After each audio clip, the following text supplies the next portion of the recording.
Hey everyone, I'm Kailee Stobbe, and today I will be discussing a crucial qualitative research method which will be interviewing. So to give an overview of what interviewing is, it is when you ask questions and get answers from participants involved. We use interviews as a data collection method and to discover knowledge and find connections we would have not otherwise thought about. As an interviewer and as an interviewer, we seek meaning and share distinctions and descriptions amongst each other, as quoted by Lorinda on page 178 on his 2019 research. Our roles when interviews are to ask questions when we know that we do not understand, tell stories from our own experiences to exemplify what we think is meant, and always ask for more detail from experience, such as asking how something was done. Your protocol as an interviewer is described by Coles and Brown in their interface to probing the boundaries as 4 steps that are roles of the interviewer. Number 1 is keeping attention and restating what the subject says, rechecking accuracy and asking questions to bring it back on track. Number 2 is making the interview form to what you are searching for, maneuvering from what to how and never why. Number 3 is moving from general to singular experience, which is what we call a story as we relive the past in the present, talking from experiences, not beliefs or judgments, and staying with detail. The final step is getting to new category labels, as to invite statements of what is being worked on without judgment. It is important to remember that it is a co-construction between the interviewer and the interviewee, as it is the interviewee's goal to be the narrator of experience, so the interviewer has a focus in the first-person account. Stated on page 440 in Probing the Boundaries, interviewing therefore involves processing and evaluating evidence about the capabilities of a candidate in relation to the person and specification. There are 3 main approaches to interviewing, which are structured, semi-structured, and unstructured. Structured interviewing prepares all questions beforehand, asks the same exact questions to avoid skewed data, has few if any open-ended questions, and no personal opinion within the interview.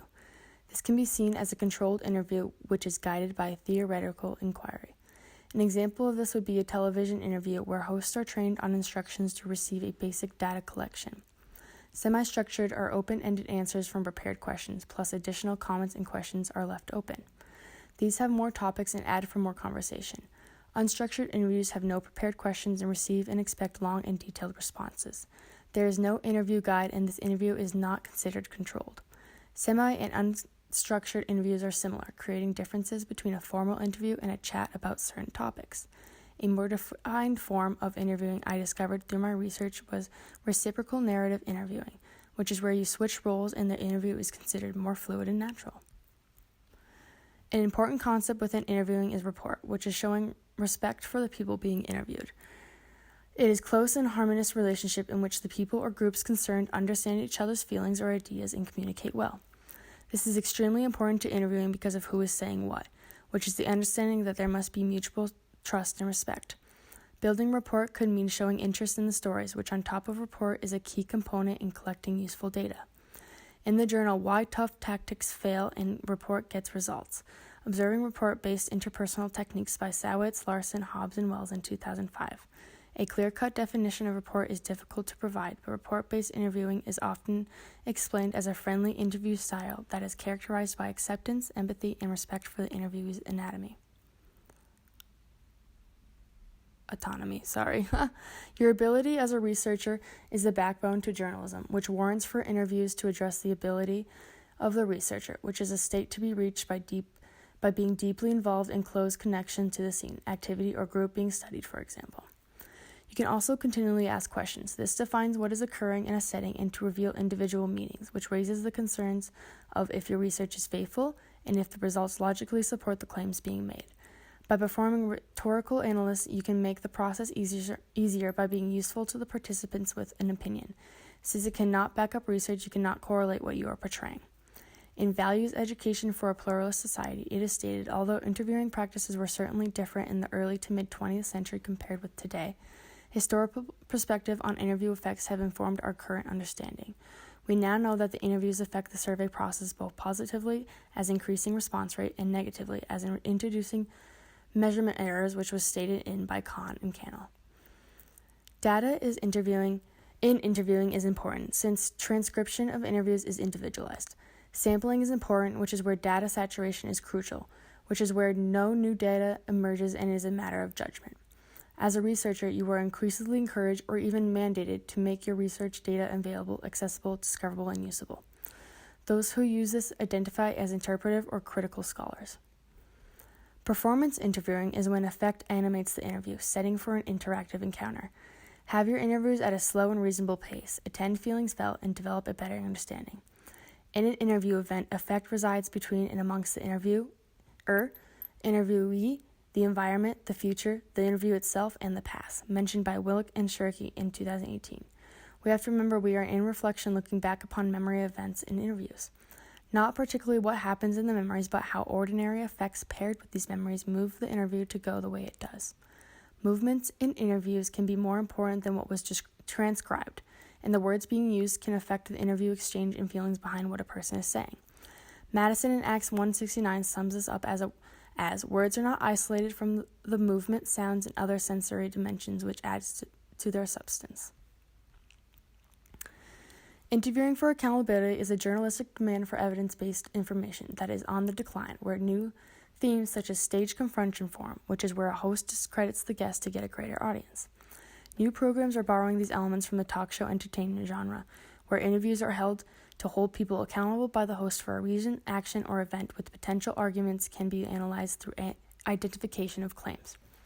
By Rivers and Ross 2018 research, they state, our topoi framed, which is a plural form of topos meaning a traditional theme, has shown how the two interview participants attempted the, quote, justification and questioning of claims of truth and normative rightness, stated by Resigel and Wodak based on their own ideological worldviews. Content analysis are having the spoken or written words which will be the data initially collected, as describing data in visual form is important. A common starting point for content analysis is often transcribed interview text with an objective and qualitative content analysis being to orderly transform a large amount of text into an organized summary of key results. You have to break down, compare, examine, and put into place the raw data from described interviews to form a theme. The initial step is to read and reread the interviews to get a sense of the whole and to gain a general understanding of what your interviewee was talking about. At this point, you start to get ideas of what the main points are that your participants are expressing. You then divide the text into smaller units, which deepens the meaning of these units further. While doing this, you need to ensure that the core meaning is still retained. By White and Marsh, the research method is applied in qualitative, quantitative, and sometimes fixed modes of research frameworks and employs a wide range of analytical techniques to generate findings and put them in context. An interview can be described as a conversation with a purpose. It is a conversation because candidates should be induced to talk freely with their interviewers about themselves, their experiences, and their careers. But the conversation has to be planned, directed, and controlled to achieve the main purpose of the interview. However, interviews also provide a valuable opportunity for an exchange of information, which will enable both parties.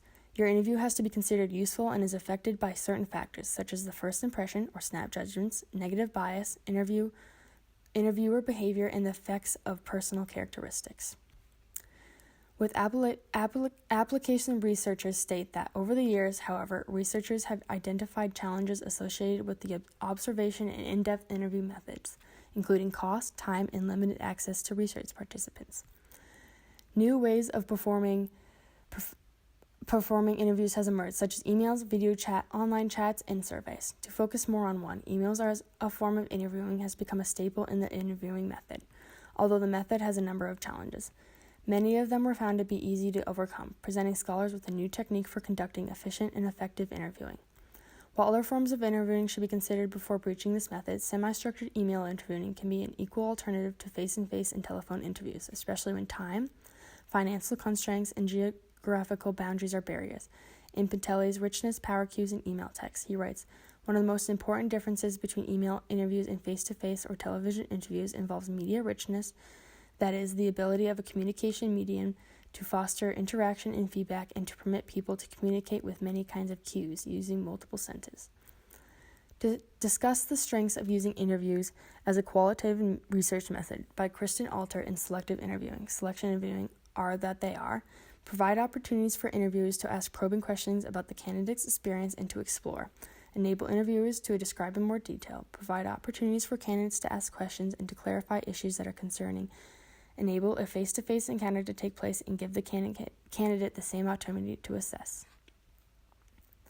Continued are the weaknesses, as the disadvantages can cause a lack of validity as a means of making sound predictions of performance, rely on the skill of the interviewer, and can lead to bias and subjective judgments by interviewers. However, these disadvantages can be removed by using a structured approach that focuses on the attitudes required for successful performance. The use of another opinion or other opinions can also help to reduce bias, especially if the same structured approach is adopted by all the interviewers.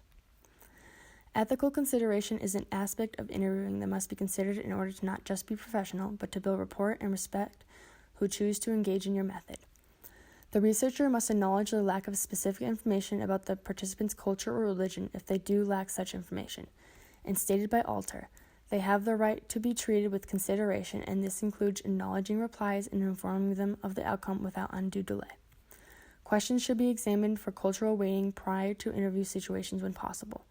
To avoid miscommunication, ethics is a state of mind that abstains from engaging in any situation or event that would prove harmful to others. The perfection of ethics is accomplished when you have developed to the ultimate point the conviction not to harm others, which is a timeless quote by Dalai Lama, which also pushed into the concept of apologizing for any infringement or offense caused by the researcher's bias. Continually reviewing the ethics of question and using an external reviewer to check your ethical conduct is a safe way to ensure you are performing correct interviews. To close ethical consideration, I wanted to share two more quotes which I felt provided good context. From the Sage Handbook of Qualitative Research by Cameron, it is recognized that research is also influenced by what is not said. Problems emerge if we do not recognize the values operate in the everyday world from undeclared evaluations and judgments about other people, their behaviors, and their practices. In Ivy and Ivy's 2003 thesis statement, to be culturally competent, the interviewer needs to be both culturally aware, ask culturally neutral questions, and be flexible in response to the answers. To summarize, using interviewing as a qualitative research method is a common and useful method to collect data, research, and content as it is used vastly in communication, social sciences, humanities, business, and others to gain understanding of cultural, sociological, psychological, linguistic, and consumer behavior. My research is compiled to a total of 15, with many studies adding depth and detail to different concepts and ideas, such as selection interviewing by Alter Christian.